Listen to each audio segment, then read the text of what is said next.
নমস্কার, আমি তারামা কমিটির সভানেত্রী অনিতা মাইতি।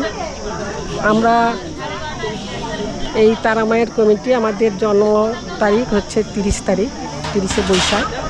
তাই আমরা প্রথম বছরও এই দিনকার আমরা প্রতিষ্ঠা করেছিলাম এবং আজকের দিনেও আমরা সেই ব্রতী হয়ে সেই পূজা অর্চনা করছি এবং মা তারা মা এবং আমাদের মনসা মাতা দুটোই একসঙ্গে আমরা পূজা অর্চনা করি, প্রত্যেক দিন ভোগ দিয়ে থাকি। সেইভাবেই আমরা কিন্তু করছি। সমস্ত দেশবাসী সবাইকে আমরা আহ্বান জানিয়েছি।